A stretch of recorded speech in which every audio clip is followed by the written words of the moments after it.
Your eyes see what you happen to see, yes, but more than that, your eyes see what you choose to look at, to focus on. Sa dinami-rami ng pwedeng makita, namimili ang mata ng tititigan. Your thinking creates your reality. Ang pag-iisip, ang iniisip mo, ang gumagawa ng realidad mo. Our thoughts, if you think them over and over and assign truth to them, become beliefs. Namnamin. Ang inuulit-ulit na pag-isipan, pag ginawaran ng katotohanan, pag ginawa mo ito ang iyong truth, ito ang iyong reality, pag ginawaran ito ng pagiging totoo, ay nagiging faith, nagiging pananalig. Ano man ang inuulit-ulit mong pag-isipan, pag inassignan mo ito ng truth, ito ang iyong truth, ito ang iyong nagiging faith, pananalig. Ang pananalig ay lumilikha ng cognitive filter na siya mong pinagsasalaan at pinagbabatayan ng pagbibigay kahulugan sa mga nangyayari sa mundo mo. Ang salaan ding ito ang namimili ng mga patunay sa kapaligiran na tumutugma sa pinaniniwalaan mong truth at tumatanggi, nagtatakwil sa mga kakontrang ideya. Huwag kayong mga nosebleed dyan. Intindihin ang pinag-uusapan natin. Nosebleed din itong pag-aralan at ituro Kaya kailangan mag-effort ang lahat na intindihin. Huwag tayong laging mahalin na sa madali lang. Kailangan nag-iisip tayo ng malalim, malawak, mataas. Pagka mayroon kang pinaniwalaan, pag lagi mong iniisip ang isang bagay, at ito'y pinaniwalaan mo na, inassign mo na ito na yun ang truth, dahil laging paulit-ulit, di mo tinanggihan, in fact, nayakap mo, naging truth mo na, lahat ngayon ang tingin mo sa buong mundo, ito ang panala mo kung ano ang tama at mali, kung ano ang tatanggapin mo at ire-reject, kasi nag-assign ka na ng truth sa iyong paniniwala. Kaya dapat bantayan kung anong pinaniniwalaan, kung anong dinidinig, at kung anong gagawin mong, this is my truth. Kasi yun ang magiging salaan mo sa lahat-lahat ng bagay. Dahil sa selective filtering system ng brain, tinatawag na priming, that works on activation-inhibition model, pag ang isip ay primed by a certain belief to look for something, pinagsasarahan nito ang mga kakontrang neural networks. Kaya nahihirapan o mahihirapan kang makita ang patunay na kontra sa nauna o dati ng paniniwala. Pag kinondisyon mo ng utak mo kung anong katotohanan, pag tinanggap mo ng ito ang katotohanan, at ito na ang iyong naging pananalig, pati sarili mong utak ay mabubulag na, hindi na niya makikita ang mga patunay na kontra doon sa pinaniwalaan mo na. Kaya mahirap kausap ang religious person at ang very political ang utak. Kasi pag nag-decide na siya na yung narinig niya, yung napaulit-ulit yung narinig, nakita na yun na ang totoo, yun na ang reality, kahit pa tapunan mo ng liwanag to the contrary, kahit pa yung kakontrang ideya nito ay ubod ng linaw, maliwanag pa sa sikat ng araw sa tanghaling tapat, hindi na ito makikita ng isip. Pinagsasarahan ito ng sarili nating isip. Ang ating isip ang magpapalaya sa atin. At ang ating isip din ang nagiging kulungan ng ating buong pagkatao, pananaw, at buhay. That's why people who are depressed see a more depressing world. It's also why you are so convinced that your view of the world is the truth. Ito rin ang sanhi, kaya ang tao ay kumbinsido na ang pananaw niya ang siyang tanging katotohanan. Kasi sa katatanggap niya ng tinanggap niya, kauulit-ulit nito, at pag-a-assign niya dito ng ito yung truth, nagsara na ang utak niya sa ibang ideya, lalo ka kontra doon sa niyakap na niyang ideya. Kaya napakahalaga na laging nire-review ang ating pinaniniwalaan, ang ating pinaninindigan. What most people don't realize is that they are participating in creating their own version of the truth. Pero akala nila, yun na lang ang kaisa-isang truth. Kaya dapat pag-ingatan ang iniisip at dinarama. Malamang na pag pinaulit-ulit ito, yan ang magiging reality or truth mo. At yan ang ginagawa ng maraming organized religions, of course. Paulit-ulit. Indoctrination. Almost brainwashing. At kung bata ka pa, nagsimula na ito nadidinig mo sa school, sa church, sa pamilya, ito na ang magiging truth mo. Kaya iba-ibang parts of the world, iba-iba ang truth ng mga tao, nagyagyara-gyara, nagpapatayan for the truth. At ano yung the truth na yon? Yung truth na tinanggap nila sa kanilang isip. At tinatanggihan na ng kanilang isip yung ibang bagay kahit ubod ng linaw na tama yun. Kasi nabulag na ng pananalig ang pag-iisip. Proverbs 4:23, above all else, guard your heart, for everything you do flows from it. Guard your mind, guard your belief, guard your idea, because everything you will do will be shaped by your belief. Proverbs 6:14, who plots evil with deceit in his heart, he always stirs up conflict. Mula sa isip, tungo sa salita at sa gawa. Pagka deceitful at quarrelsome yung isip, ang action niya magiging deceitful and quarrelsome. Natural. Proverbs 27:19, as water reflects the face, so one's life reflects the heart. Ang buhay ay salamin ng puso at ng isip. Ang nangyayari sa buhay ay reflection, bunga lang ng iniisip at dinarama. Nandyan ka dahil inisip mo dapat ay nandyan ka at inisip mo nandyan ka. Nandyan ka dahil pinaniwalaan mo yan ang best para sa iyo. Nanalig ka sa ginagawa mo.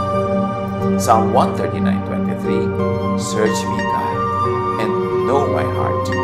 Test me and know my anxious thoughts. Dapat laging ipasuri at ipasala sa may likha, sa Word, kay Jesus, sa Jesusness, ang iniisip at dinarama. Maraming tao, sobrang na-conditional sila na Pharisees ang tama. Kaya pag tinuruan mo ng Jesusness, nire-reject si Jesus. Sobrang na-conditional sila na law ang umiiral. So pag tinuruan mo ng grace, ayaw tanggapin. Sobrang na-condition na sila na they are hopelessly sinful. Pag tinuruan mo ng restoration and forgiveness of God, hindi makayang tanggapin. Kaya laging guilty pa rin at nagpapag-guilty pa rin sa iba. Kasi ang indoctrination ng religion ay talaga namang non-stop. Mula bata, from cradle to the grave, idinidikdik sa iyo ang doktrina ng isang grupo na inaniban mo, inaniban na yung mga magulang. Kaya mga tao nagkegyera-gyera, ang dami naging patayan dahil sa religion. Both sides or all sides believing that their truth is the truth. Dapat sinasala, nire-review. Dapat ating sinusuri ang ating mga pinaniniwalaan and be willing to change our mind, our hearts when we are confronted with a better truth or a higher version of truth. Your eyes see more and more of what you look at and focus on, of what you choose and want to see.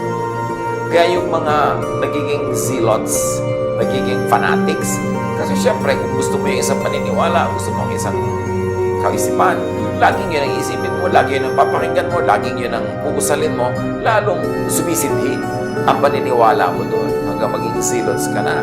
Kasi ang brain natin, nakukondisyon yan eh. Kung anong lagi mo tinitingnan, yung nag-a-adjust ang brain mo para yun ang makita. At hindi na niya tinitingnan ang mga ayaw mong tingnan, ang ayaw mong makita, hindi na tinitingnan ang brain mo. Akala mo tuloy, wala na yun, hindi na nag-e-exist, at yun na lang, paborito mo, ang nag-e-exist. Our brains shape our reality. Social reality can even shape physical reality. For example, it's a stereotype to think that girls aren't good at math. When people believe that stereotype, which is social reality, they may expose girls to fewer math and physics problems than they do boys, creating a self-fulfilling prophecy that perpetuates the stereotype. Kasi meron na silang pinaniwalaang katotohanan. Lahat ng gagawin nila nakasakayo na doon.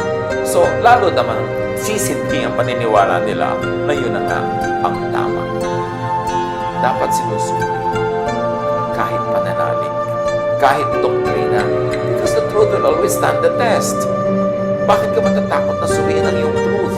tapunan ng liwanag, i-examine kung naniniwala kang truth. Ito talaga, ipapa-examine mo. Dahil lalabas at lalabas ang katotohanan. Huwag tayong masyadong matigas ang ulo na yan ang aking paniniwala. Yan ang sabi ng aking preacher. Yan ang sabi ng aking teacher. Therefore, yan ang truth. Dapat reviewin lahat. Ang pinagsama-sama at nagkakaisang human brains create social reality. A superpower that can move mountains.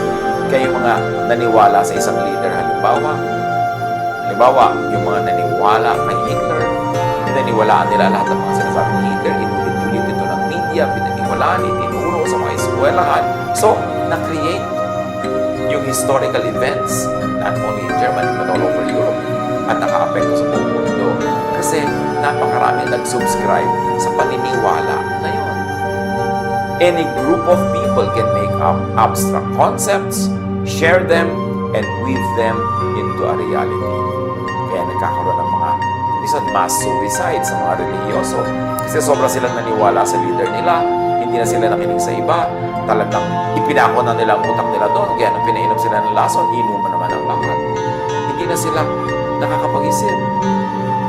Magtataka ka, kahit anong sekta, kahit anong religiyon, magkakakontra at magkakasalungan, may mga members siya ng mga itokato, matataas sa mga pinag-aralan, para malalayo ang narating, very successful. Sasabihin na iba, therefore, true yung pinaniwalaan nila kasi educated sila. Not always. Kasi nga selective ang mind, ang brain. Pag gusto mong makita ang isang bagay, hanggang later on, lagi yun ang tinitingnan mo, mamaya, yun na lang ang nakikita ng brain, nagsasara na siya sa iba. Kaya akala mo, yung reality mo na lang ang kaisa-isang katotohanan. Ganyan sa politics at sa religion. Yan ang mga causes ng napakaraming giyera ng humanidad from the beginning. 1 Samuel 18:6-8. When the men were returning home after David had killed the Philistine, the women came out from all the towns of Israel to meet King Saul with singing and dancing, with joyful songs and with timbrels and lyres. As they danced, they sang, Saul has slain his thousands, and David his tens of thousands. Saul was very angry. This refrain displeased him greatly. They have credited David with tens of thousands, he thought, but me with only thousands. What more can he get but the kingdom? This social reality became physical, political reality. Nagkaroon ng physical war between Saul and David, and indeed, David got the kingdom. Inisip, kinanta, sinayaw, naging totoo. Hindi dahil magic. Dahil lahat ng nakinig, nag-isip, sumayaw, tumulong sila na para yung napakinggan nila, sinabi nila, isinayaw nila at ikinanta, ay matupad na condition ng utak nila. Ginawang katotohanan sa buhay nila ang dati-rati kinakantakan na lang nila. Psalm 55 verse 4, My heart is in anguish within me. The terrors of death have fallen on me. Nega creates and births mega nega. Kasi malungkot ang puso niya, so anong nangyari? The terror of death have fallen on me. Mas pinalungkot siya ng sarili niya. Kaya mga nade-depress, ang lagi nakikita niyan, mas nakaka-depress. Yung nalulungkot, ang nakikita niya, nang narinig niyan, mas nakakalungkot. Kaya yung paranoid, lahat ng nakikita niya, nadidinig niya, nagdadagdag sa kanyang paranoia. Kaya pag tayo nakahalata na tayo dumudulas down the slippery slope of something that shouldn't be happening, we should reverse our thoughts immediately. We should get out of that thought. Nalulungkot ka na, alisin mo na yung nakakalungkot na tugtog, nakakalungkot na ilaw, nakakalungkot na mga bagay, alisin mo na yung nakakalungkot na mga alaala para hindi ka tuloy-tuloy ang lamunin ng lungkot. Nagagalit ka na, maghahanap ka pa ng mas nakakagalit, makikinig ka pa sa mga sulsol, magagalit ka na magagalit hanggang maging mamamatay tao ka na niyan. Ganon din yung love eh. Yung romantic love. Pagka nag-decide ka na ay, lovable ang taong ito, attractive siya. Pag lagi mo siyang inisip ng inisip, pinalaki mo yung maliliit na bagay, lumalaki nga sa isip mo, na-in-love ka na. At pag na-in-love ka na, Hindi mo na nakikita ang kapintasan. Ang nakikita mo na lang yung katangian dahil yung mind mo selective na. Ang pinipili na lang ng mind mo na tingnan yung itinuro mo sa mind mo na tingnan. Ang sinasabi na lang ng mind mo yung gusto mong marinig. Kaya pag in love ka dito kay Bigote, tapos sinasabi ng nanay mo na nagmamahal sa'yo na hindi siya boto, ayaw niya, sa nanay mo pa ikaw magagalit. Hindi ka naniniwala, hindi mo makita yung truth ng nanay mo kasi binulag ka na ng truth na isinaksak mo sa sarili mong utak. Kaya pinag-iingatan ang iniisip. Pinag-iingatan na pinapanood, pinapakinggan. Kasi pag pinakinggan mo ng pinakinggan at tinanggap mo, at inassignan mo ng truth, na ito na ang truth ko, ang utak mo wala nang ibang aaproban kundi yung sang-ayon doon sa decision na yon. Tatanggihan niya, tatakpan, hindi na papapasukin ang mga salungat na ideya. Hanggang maging bigot ka na, maging one-sided brain ka na, maging one-sided utak and thinking, hanggang maging bias ka na. Kaya ang utak, ang belief, laging challenge, laging tinatanong, laging tinatapunan ng liwanag ni Jesus. Kaya napakasidhi at napakalupit ng mga religious wars, religious quarrels. Sa sariling pamilya, mga magkapatid nagtatakwilan. Sa sariling church, nagbabatuhan, nagsasakitan. And each of them believes that his or her truth is the truth. Kasi dinedeceive tayo ng ating isip. Una, ikaw ang nangyayari, ikaw ang nakakapangyari, pinapasunod mo yung isip mo, pero mamaya yung isip mo na ang kokontrol. Kasi nalaman na niya yung cue mo. Nalaman na niya kung anong gusto mo. Yun na ngayon ang ibibigay sa'yo. Yung gusto mo nang makita ang makikita mo. Pag gusto mong makita ang negative ang mundo, puro nega ang makikita mo. Pagka negative ang isang tao, negative na lang ang makikita mo. Bulag ka na sa kanya mga positive. Kasi ganyang brain mo, nag-a-adjust sa iniisip mo. To the point na kung ano ang gusto mong isipin, yun na lang ang pinapaisip sa'yo at pinagsasarahan na ng utak mo ang ibang bagay. Ganyan-ganyan sa religion, ganyan-ganyan sa politics, ganyan-ganyan sa social norms. Kaya napakahalagang laging sinusuri ang pag-iisip. Psalm 55 verse 4, tulad ng binasa na natin, "My heart is in anguish within me. The terrors of death have fallen on me." Bakit? Yung heart dyan, ibig sabihin din yan, mind. Yan ang iniisip mo, yan ang mangyayari. Ang kinakatakutan mo, matutupad. Kasi yun ang ngayon nakahanapin ng utak mo at i-offer sa'yo. What and how you think shapes your mind accordingly. Pagka isip ka ng isip, yung mind mo nag-a-adjust, yun na lang i-accommodate niya. Yun na lang ang gusto niyang isipin at yun na lang ang ipapaisip sa'yo. Our minds aren't passive observers, simply perceiving reality as it is. Our minds actually change reality. Probably the best known way the mind shapes reality is the placebo effect, where people get better if they simply believe that they are being treated for a disease. Marami na experiments niyan. Group A ng pasyente, paiinumin ng gamot. Group B, paiinumin ng hindi tunay na gamot. Isa lang na neutral something, whatever it is, pero pinaniniwala silang gamot ang iniinom nila. At pag naniwala sila doon, gumagaling nga. Ang laking bagay ang sinasabi ng mga experiments na yan, na ang iyong paniniwala nagiging totoo. Na napakamakapangyarihan ang pananalig. Kaya nga sabi ni Jesus, believe, command this mountain to throw itself into the sea, and it will. It will become your reality. Pain is highly responsive to each person's psychology and mindset. Those who expect worse pain, ruminate on it, think of it, and feel helpless about it, what's called pain catastrophizing, feel more intense pain, stay longer in hospitals after surgery, and often require more painkillers. Pag ang tao ay napakahiling mag-isip ng sakit, na siya ay masasakitin, na siya ay masasaktan, yun nga nangyayari. Ang tagal niyang gumaling. Pero yung nag-iisip na gagaling siya, nananalig, mayroong faith, mabilis gumaling, mabilis mag-respond sa medication. It's all in the mind. Pag lalong iniisip, pag lalong pinag-uusapan, lalong kinakatakutan, lalong nangyayari. Kaya hindi maganda yung mga lagi ang pinag-uusapan nyo, mga sakit. Pagka maraming tao, lalo seniors, pag nakita-kita na, wala pinag-uusapan kundi ali ang sakit nino. Nagpapaligsahan kung kaninong blood pressure ang mas mataas, kung kaninong blood sugar ang mas mataas, kung kaninong sakit ang mas malala. Kaya ayun, nagkakalubog-lubog din uli sa sakit.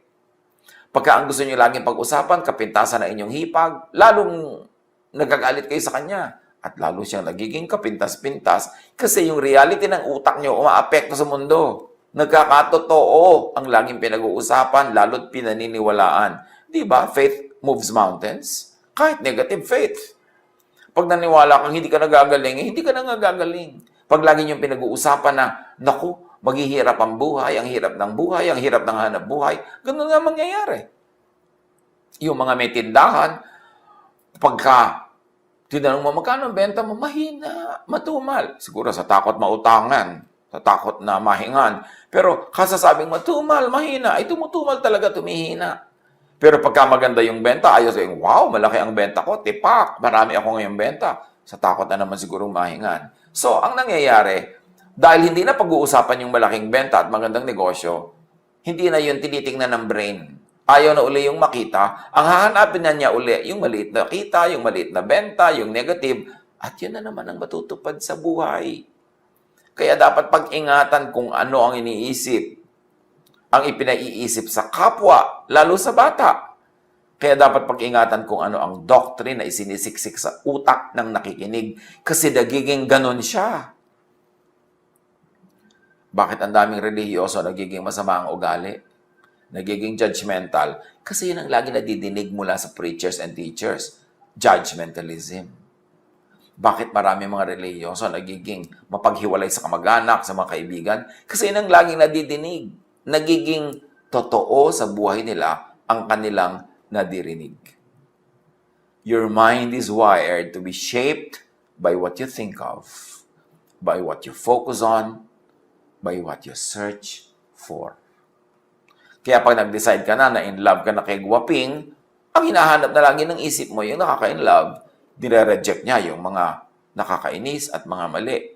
Kaya nabubulag ka sa pag-ibig. Kaya sinasabi nila, love is blind.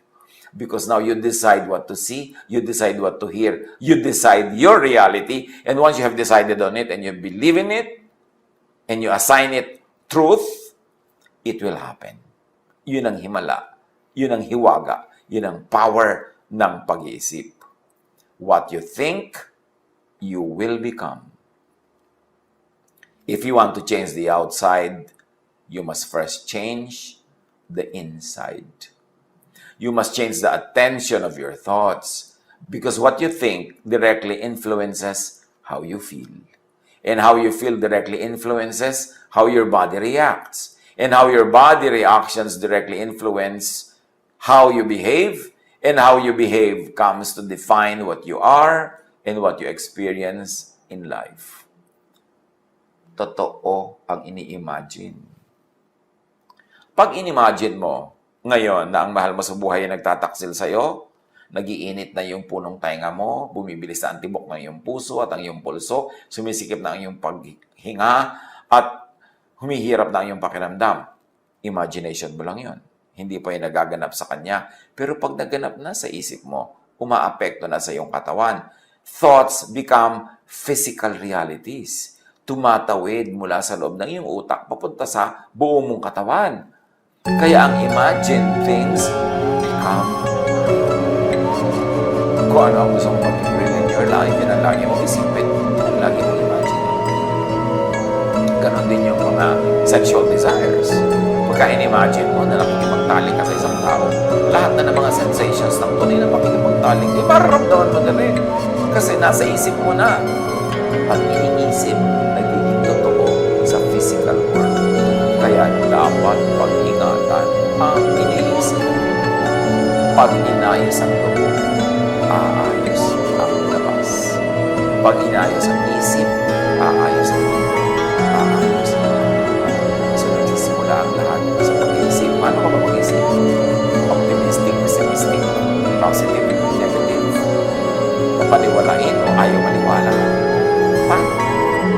thoughts, in and of themselves, have no power. It's only when we actively invest our attention into them that they begin to seem real. And when we engage with specific thoughts, we begin to feel the emotions that were triggered by these thoughts. We enter a new emotional state, which then influences our event. Isip, nakaka-apekto sa emosyon. Yung emosyon, makaka-apekto sa iyong action. Kaya sa isip, nagsisimula ang lahat. Psalm 10:4, in his pride, the wicked man does not see. In all his thoughts, there is no room for God. Kaya merong believer at hindi believer. Kauulit ng belief, nagiging belief. Kauulit ng unbelief, nagiging unbelief. Sa isip, nagsisimula at nagwawakas ang lahat. Psalm 32. How long must I wrestle with my thoughts, and day after day have sorrow in my heart? How long will my enemy triumph over me? But the real enemy is within. The real enemy is your thought.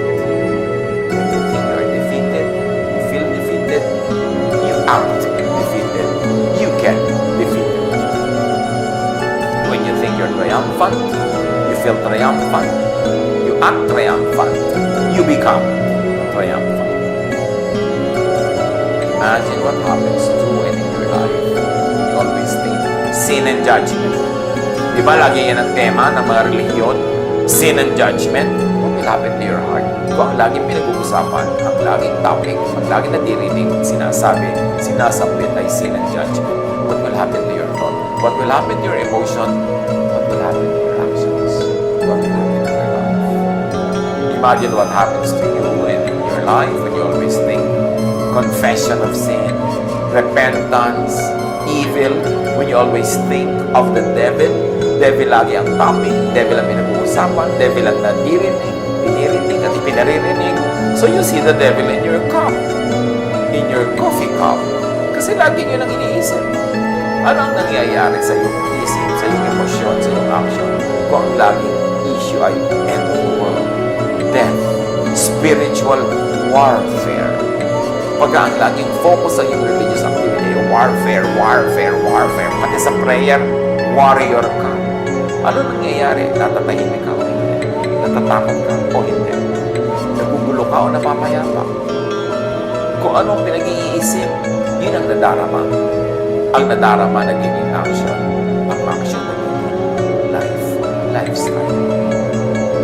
Observe how what counselors and other prayer warriors here think of and pray for, and how these things affect their own lives. Kaya maraming counselors, mga taga-dasal, mga so-called intercessors, etc., ay depressed. Kung walang defense mechanisms, kung walang filters, kung walang distressors at detox, nadadala nila sa buhay nila yung mga nadidinig nila laging problema. Nadadala nila yung nadidinig nila pinag-uusapan at pinagdarasal into their thoughts. Nadadala ng thoughts nila into their feelings and emotions. At dinadala ng kanilang feelings and emotions into their actions. In other words, nagmamanifest sa sarili nilang mga buhay yung mga lagi nilang nadidinig at pinag-uusapang problema ng iba. Iba na lang na ang counselor ay sanay with technical expertise and training na sumala ng mga ganitong bagay, maglagay ng mga filter para hindi maging buhay niya mga buhay na lagi nilang pinag-uusapan. Psalm 55 verse 2, hear me and answer me. My thoughts trouble me, and I am in distraught. Apply this. Look at and look for what you really want to see. What do you really want to see in your life? What do you really want to happen in your life? Look at and look for these things. Do you want love, beauty, hope? Ito yun ang lagi mong tingnan, pag-usapan, hanapin, bungkalin, linangin, i-develop. Pero kung lagi mong iniisip ay hatred, ugliness, hopelessness, yun ang magiging kulay, hugis, tunog, galaw ng iyong buhay. What you focus on is what becomes powerful. Your attention empowers an idea. Each of us is a brain that is designed to be malleable and plastic and open to our influence. It is constantly shaping itself to be the best one it can ever be for us.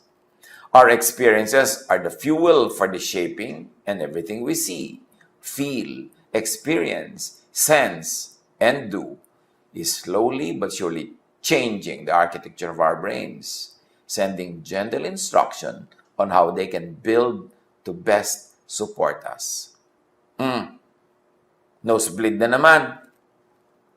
Ang ibig lang sabihin, kung ano ang lagi mong gustong isipin, yun ang ine-entertain ng iyong brain, at yung brain mo nag-a-adjust doon sa thought na gusto mo para masyahan ka, para ibigay sa iyong hilig. Kaya yung brain mo, masunurin lang sa gusto mong puntahan. Hindi ka dinadala ng brain mo kung saan-saan. Ikaw ang nagdadala sa brain mo doon by exercise, by habit, by repetition. So, pwede mong i-reshape ang iyong brain to be positive or negative, to be hopeful or hopeless, to be beautiful or unbeautiful. Depende sa lagi mong iniisip, tinitingnan, tinititigan, at pinagtatampisawan ng mga ideya. Every time you have an experience, the relevant neurons switch on and start firing. As this happens, neural connections get stronger and new synapses start growing. The neurons that aren't as needed will eventually wither away.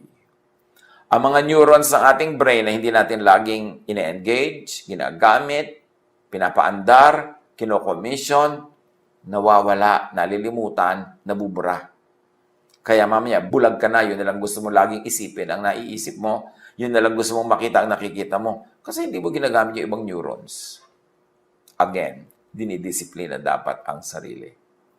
Imagine, kung ang lagi mong hinahanap ay ang wala, di laging wala ang iyong nakikita. Imagine kung laging hinahanap ay kapintasan, di kapintasan ang makikita mo talaga. Imagine kung laging hinahanap ay ang katatakutan, nakaka-worry, nakakasad, nakaka-depress, irereklamo. Yan lahat ang pipiliin ng isip mong makita. Kasi yan ang sinasabi mo sa kanyang tingnan. At i-accommodate ka ng brain mo, yun talaga lagi ang titingnan at hahanapin, ipepresent sa'yo, hanggang maniwala ka na yun na lang talaga ang bukod tanging laman ng mundo at buhay mo. Kasi binulag mo na ang iyong sarili sa ibang mga bagay na sinanay mo na rin ang iyong sariling huwag tingnan at ayaw mo rin i-entertain. Philippians 4:8, kaya ang sabi dito, makinig. Finally, brothers and sisters, whatever is true, noble, right, pure, lovely, admirable, if anything is excellent or praiseworthy, think about such things. Yan na ang nag-summarize ng kanina pa nating pinag-nosebleedan. Kung ano ang mabuti, maganda, kaibig-ibig, kahanga-hanga, kung may anumang bagay na napakaganda at kapuri-puri, yun ang isipin mo. Kasi yun ang mangyayari sa buhay mo. Yun ang magiging thought mo, yun ang magiging emotion mo, at yun ang magiging action mo, at kung anong itinanim aanihin, yun ang aanihin mo, yun ang magiging bunga ng iyong buhay, it will become your life. So kung sad ka ngayon, nag-iisip ka kasi ng sadness, kaya ka dinala dyan. Kung depressed ka ngayon, kinondisyon mo ang sarili mo ng mahaba at matagal na panahon na ma-depress, kaya depressed ka ngayon. Pag cheerful ka, ganun din. Pag hopeful ka, ganun din. Pag paladuda ka, yun ang dahilan. Ikaw lahat ang umimbento. We should be responsible for our thoughts. Huwag nating i-blame sa panahon ng Hapon o panahon ng Kastila o panahon ng Limahong ang mga nangyayari sa ating buhay. Ang takal-takal na nun, ang layo-layo na. Tayo ang lumilikha ng ating realities. The sooner we understand and accept that, the quicker we can change our reality into that which is good and true.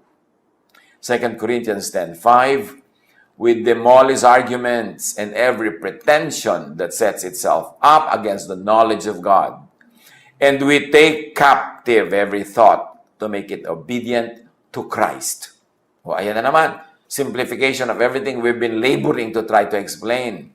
We take captive every thought to make it obedient to whom? To Moses ba? To Paul ba? To Peter ba? No. To Christ. To Jesusness. You want rest? You want peace? You want love? You want restoration? Ino-offer lahat yan ni Jesus. Go to Jesus. Sabi niya, come to me all of you who are tired and heavy laden, and I'll give you rest. So rested ka ba ngayon? Kasi nag-isip ka, sumunod ka kay Jesus. Hindi ka rested, hindi ka bothered, kasi may iba kang iniisip. May iba kang nararamdaman, may iba tuloy nangyayari sa iyong buhay. Ganun lang kasimple. Take every thought captive to Jesus. Sundin ang Jesusness. Para yung mga bunga ng Jesusness, yun ang anihin mo sa iyong buhay.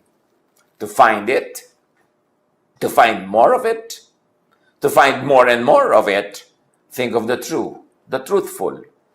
Haggai 1:5, now this is what the Lord Almighty says, give careful thought to your ways. Think of good. Matthew 9:4, knowing their thoughts, Jesus said, why do you entertain evil thoughts in your hearts? Why do you entertain doubt? Why do you entertain fear? Why do you entertain judgment? Why are you entertaining all these things? They are affecting you. Think of the progressive. Kailangan umaasenso. 2 Corinthians 3:16-18, we are all being transformed into His image with ever-increasing glory. So ang ating pagbabago para mapaayon tayo sa imahe ni Jesus ay tuloy-tuloy progressive.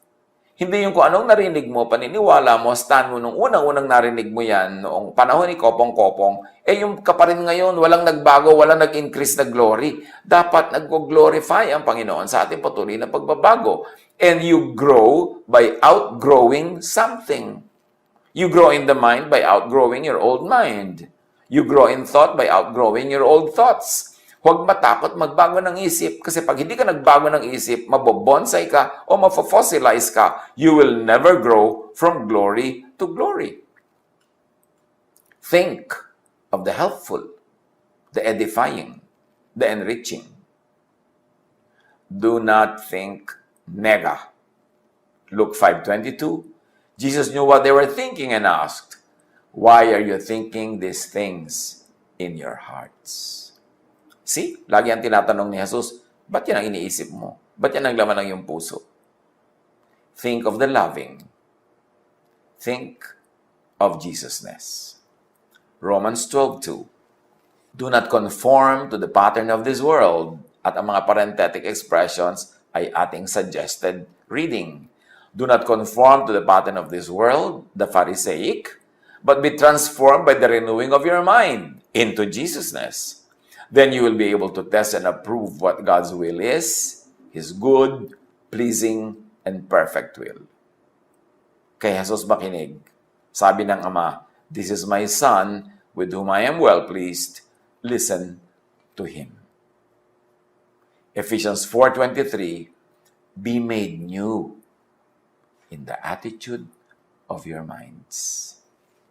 What you want to change, you first have to change in your mind.